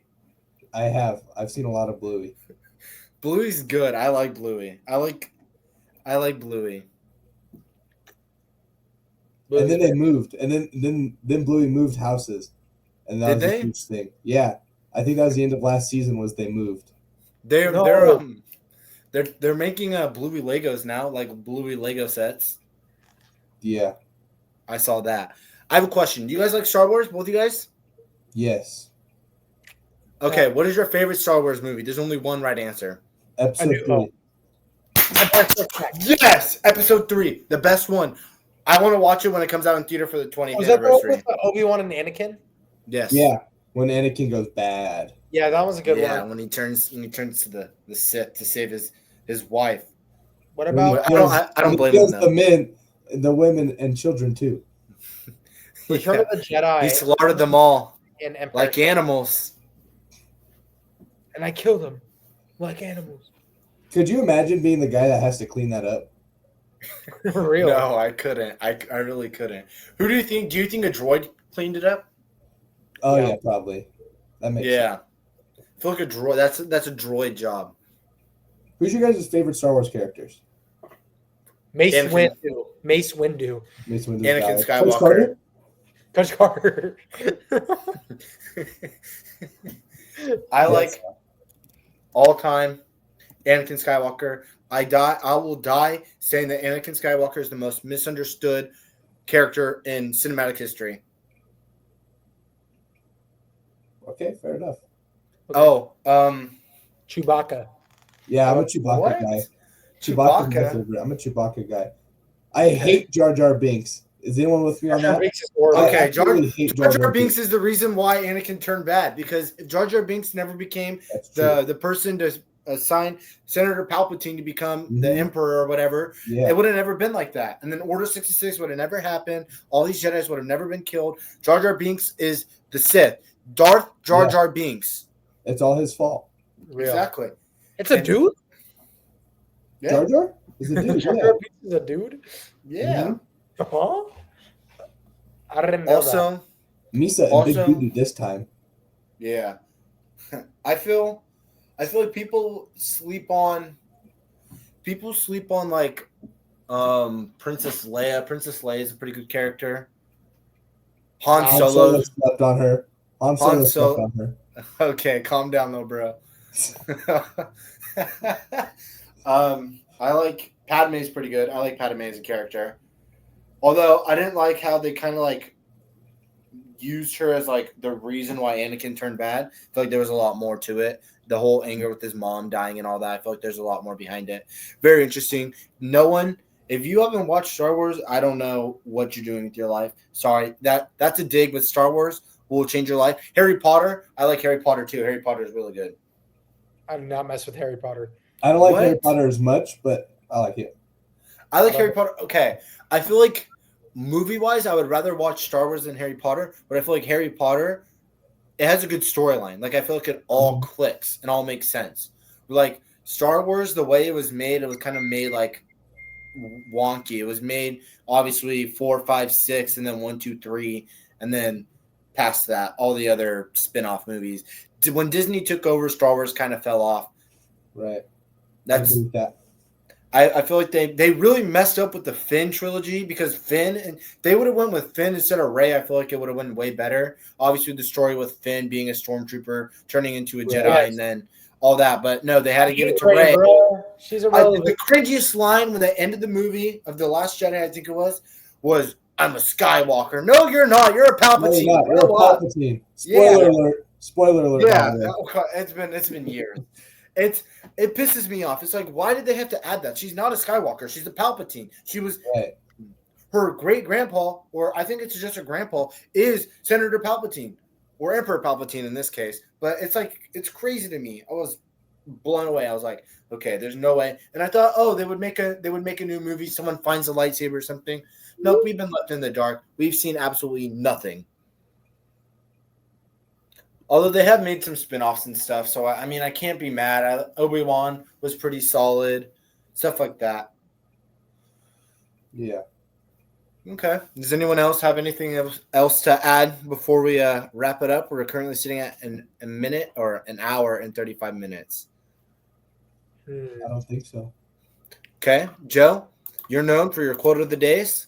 Let's hear your quote of the day. All right. Give me a second to think about this one. Low key, we're going with the good one from Cobra Kai, the good old classic one. Strike first, strike hard, no mercy. Didn't you quote Johnny Cobra Lawrence. Kai last episode? Yes, and I'll continue to do it. Okay. Oscar, do you have a quote for us? Oh, I wasn't expecting this. What? Go Go ahead. ahead. No, go ahead. Sorry. I'm pulling it up right now. I don't have. If you want me to go, I could go. Okay. Go ahead. Let me think. I wrote this down. Obviously, I talked about Mufasa earlier. I wrote this down, and this quote is kind of crazy, and I was going to make it my next Instagram caption because I thought it was pretty cool. The eye never forgets what the heart has seen. Ooh. I feel like that's a pretty good quote, and I like it. It gives that like you never forget what you love, Yeah. So Totally. I feel like that it's a good thing, and it's a good thing to bring on with life. Never forget your past. I feel like it's important to bring your past with you and recognize what's good in your life and what's bad in your life. Okay, I got one. Okay. In order to succeed, your desire for success should be greater than your fear of failure. Ooh. I like that one. I feel like that's a perfect way to end off the podcast on a positive Said by note. Bill Cosby. Bill Cosby. Okay.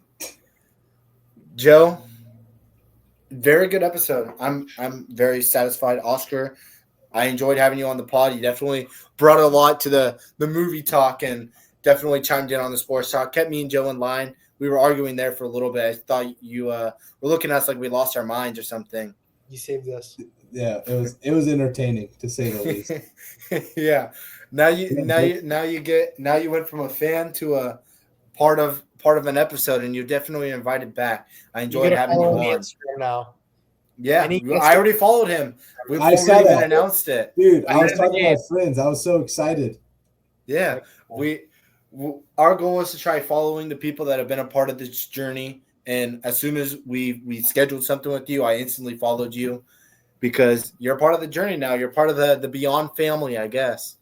Awesome. That means so much. Yeah. Thank And you you can guys come for on having me literally on. whenever you want to Of come course. on. Just let us know and we can figure something out You can also be reoccurring. What if we get Merrick and Oscar in the same episode? in the Dude, same that's episode. a Pat McAfee studio. We need a Pat Real. McAfee. Yeah, that it'd be chaotic having 4 or 5 people on here. For sure. Other than that, I think Yeah. it was a good episode. I'm really happy with what we talked about. I feel like we touched up on a lot of subjects. Although, Joe, we need to sharpen our tool on the baseball. A lot of people want us to talk about baseball. Oh yeah. We need to talk about baseball. We're getting comments left and right on Instagram verbally because I've been doing PAing. I do in-stadium announcements for the Hillmar baseball team, and they are chiming me, do baseball. When are you talking about baseball? When are you talking about baseball? So we got to figure something out, Joe, for the fans out there listening around Hillmar, California, and I guess Oscar in Nevada. Reno. And everybody There we else go. that watches the podcast. Shout out everybody that was at FFA's SLE this past weekend. They all walked up to me and was like, when can I get on the pod? When can I get on the pod? I hope you guys actually watch the pod and aren't just saying that to make me feel better about myself. Cloud chasing. Yeah, you better not be cloud chasing. If y'all want to get on the pod, we would love to have people that aren't from the Hilmar community. Because if you guys don't know, Oscar's currently in Reno, but he went to high school in Hilmar. So we're just trying to expand our palette. Yeah, for sure. I'm definitely open to anyone, even if it's more of like a professional interview rather than just like us bantering playfully and like kind of doing a little bit of inside jokes and stuff like that. Yeah. So there's definitely potential out there. I appreciate everyone who listens. Shout out Steve Lopes. We give you a shout out every episode because you're truly our number one fan. You comment on every single podcast on YouTube. And we appreciate that. Yeah, we do. We really do. If you guys have any comments or want us to talk about anything or have any, I'd like to shout out my uncle, Luis Texera. He found out about the pod a week ago, and he's been watching nonstop, been supporting. He even quoted me the other day to one of his clients because he's a dentist. He said, "You miss 100% of the shots you don't take," and he didn't say Michael Jordan. He said, "My nephew Joe." So shout out my Oh, that's plagiarism, Joe. You're admitting to plagiarizing something. He quoted me. Wait, Joe, I swear like 3 weeks ago, I told you that exact quote and then said I made it up. Remember? Yeah. Are you plagiarizing my quotes right now? No. Wow. We got a loophole. The episode never ends. I guess Oscar, you have to come on the next episode and we have to determine who actually came up with the quote between you two. One of us made the quote. Well, fist fight, boxing match, Sports and Beyond boxing match between Oscar and Joe. I'd also like to shout out John Dine. I love you, bro. He keeps watching. I love John Dine. Love John Dine. Big John Dine fan. He replied 3 times to our topic suggestions. So shout out John Dine. That's true. And unfortunately, we didn't get most of your topics in here. We'll try to get in next episode. Other than that, I feel like that's a perfect way to end the recording. Thank you, everyone, for listening, watching, viewing, subscribing, whatever you guys are doing. We're on Spotify and YouTube. We're going to try getting on Apple. I feel like Apple's a lot harder to get onto, but we're definitely trying to move into there. Other than that, I can't say anything more than how grateful I am for the support we have. I mean, Mr. Perez plays our videos in class sometimes. Heck yeah. So, that was my favorite teacher. Oh, yeah. Other than Miss Barcelos. Shout out Mr. Javier Perez. Yeah. So there's a lot of people who do support it and a lot of people who don't, but it doesn't matter because here we are.